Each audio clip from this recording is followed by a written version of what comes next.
Hello, we are back again for another Tuesday night live, Tuesday night update, whatever you want to call it, brought to you by Summit Fishing Equipment.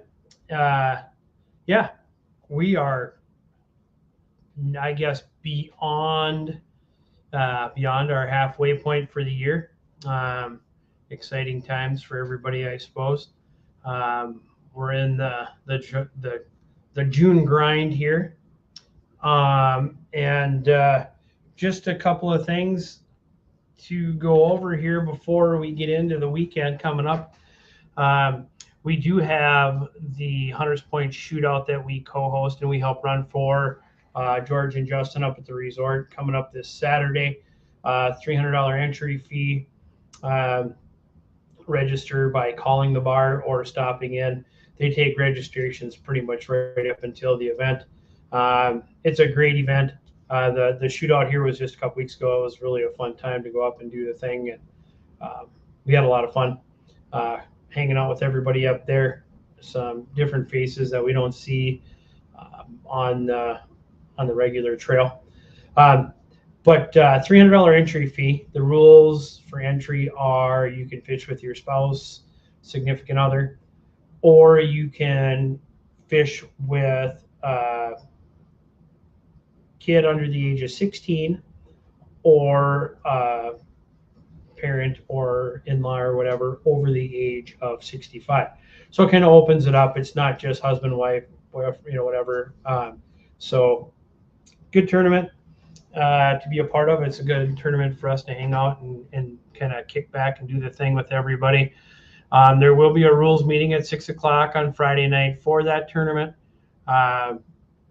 We will also, if you guys have people that are coming up that have not fished with us before, friends or whomever, or maybe you're fishing with your spouse this weekend and you haven't been the trigger man on the cell phone for Fish Donkey. As always, Maria and I will be available for any questions that you may have. We will, again, after this live, I will open up the practice tournament it'll be the MTT practice. Remember, it's easiest to search it if you type capital M, capital T, space, and then all the MTT stuff will come up for the practice. The tournament for Hunters Point couples will say Hunters Point couples. When it comes time, bear in mind you won't be able to get into that tournament, of course, until after the tournament starts at 7 o'clock in the morning on Saturday. We will run the same time frame as we do for our MTT events. We will run 7 a.m. The app will open, 3:30 the app will shut off. You do not have to check in at 3:30. You have until 4 o'clock to check in with Maria or I at the trailer or the table by the trailer.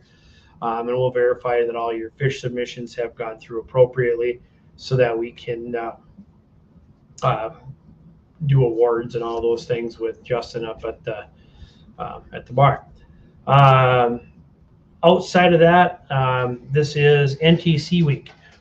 We've got a handful of our teams representing MTT and who all of us are as a group, anglers, the tournament series and everything out at Francis Case out in Pickstown, South Dakota. Sounds like they're out there, they're catching fish, not sure if they're the right fish, all those things. But the guys are all out there, guys, gals, whomever is out there. That is a event that we had qualified teams for last year to fish this championship. It is Thursday, Friday this week, so they will be out tomorrow and Friday, and then the top so many boats get a bid to fish Saturday for the actual championship or the giveaway a boat and such out there. And we'll see how they do out there. Some of them have expressed interest in coming back to fish this weekend up at the couples tournament if they're not in it on Saturday. So that brings up a couple of other questions about the NTC. one of the questions that's come up a whole bunch in the last couple of days is, are we going to do it again? The answer is, I believe so. A couple of things that go into that. We had the guys go out this year. Let's see how it goes, and all those things. We will use the same qualifiers this year as we did for last year. The winner of our 2-day events, the winner of our Directors Cup this fall, our winner of the championship, and our Team of the Year will all get the initial invites. If we have more spots to fill, we will use other tournament dates, the winners from other single-day tournaments. If more than one, or if a person or team qualifies more than once, we can trickle it down to like the second place of a single-day event, or however. We have quite a bit of freedom in how we decide to fill those spots. That being said, the NTC is owned by the Federation Angler. It's the Bass Federation, Walleye Federation are both parts of Federation Angler. There is some benefits, some insurance add-ons and things that come from being a member of Federation Angler. So if you go to the Walleye Federation and you register as a member, I'll get an email that says that you're doing it, that you paid your invoice and all those things, and then you're a member, and then you would qualify to go out. I will announce this the next couple of events. In order to go to the championship, you have to be an NTC member or a Federation Angler member prior to the event that you're going to qualify with. So with our regular 2 days coming up of Mille Lacs in a couple weeks and Winnibigoshish in August, for the winners of those two, they will have to have paid a membership to the Walleye Federation prior to those tournaments to be able to qualify to go to the NTC. We had to do a whole bunch of back work this year to get everybody dialed in due to some miscommunication on their end in how it was supposed to be done. So that's what I've got. Show those guys some support. There will be live weigh-in, streaming and stuff Thursday, Friday, Saturday. Tune in, see how everybody out there is doing. I think it's pretty cool that we were able to send 6 teams out there. However, there is like 275 teams total fishing that derby, so that's a lot of boats. It's a lot of people, a lot of stuff going on. But yeah, support the guys that are out there and check in on them online. With that, a couple of things that we have to review here just real briefly again is whether you're on the water or off the water, communicating to and from people on the water should be kept to a minimum. It puts them in a tough spot if they don't know why somebody's calling, whatever. If you have to take some calls or whatever, just let us know that you got to be on your phone for something. I mean, we're human. We know that our whole life revolves around cell phones, but it seems like it's getting to be kind of a lot. Some comments have been made. Let's try to keep it to a minimum. I do understand that we are using our phone for Fish Donkey, and I think some of what happens is somebody opens their phone for Fish Donkey and they're like, oh, I have a message, I should respond to that. And people, as we fish close to others, are concerned that what's happening outside of Fish Donkey. So no major complaints, no finger pointing, no names were brought in.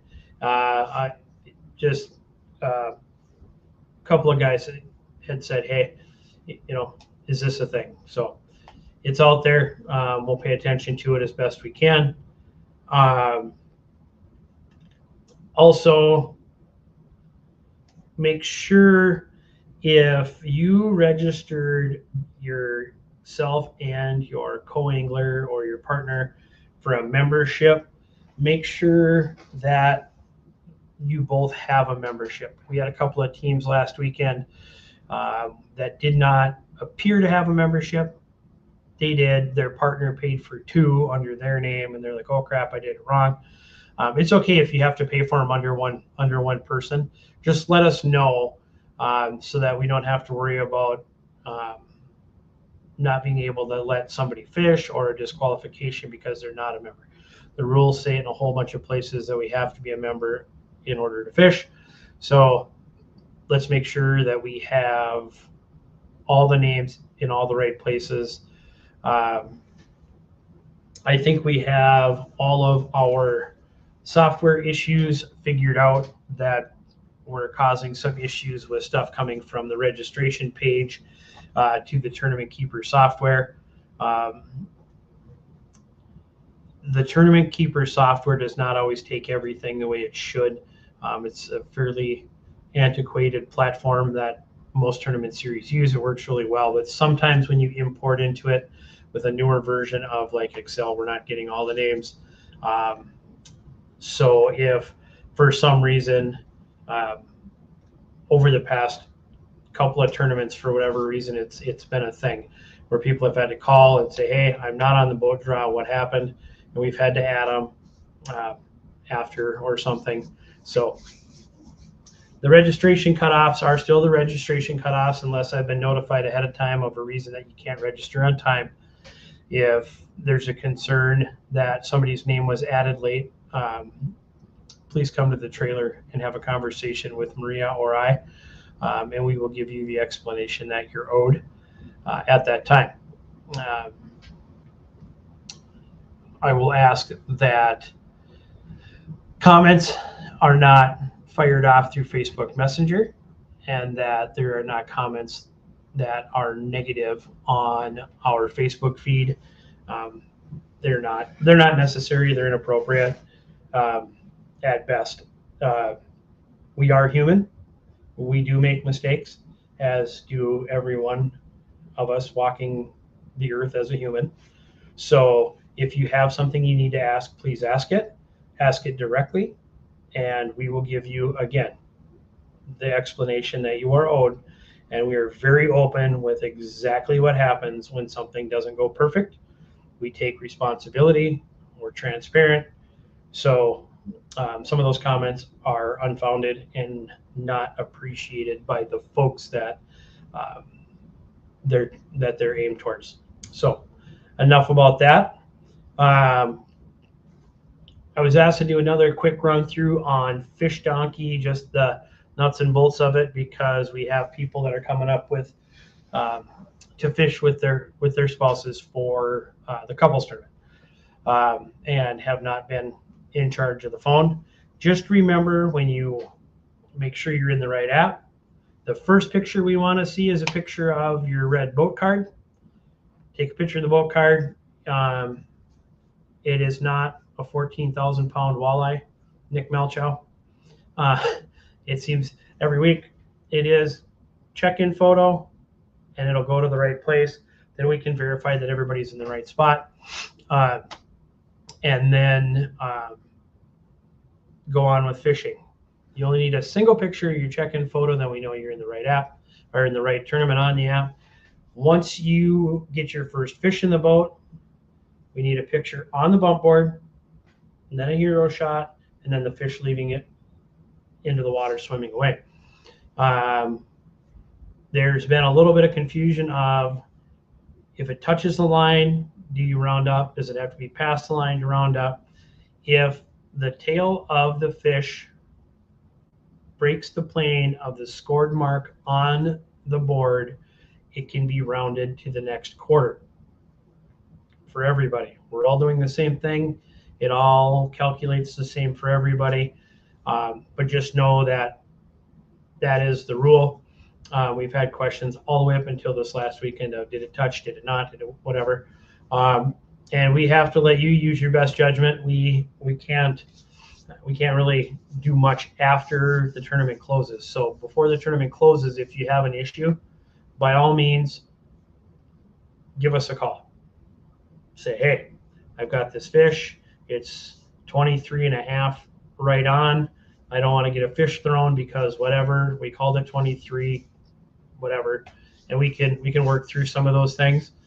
This is a new thing, so we're open-minded, but we can do the same for everybody. We will do the same for everybody. Call with questions.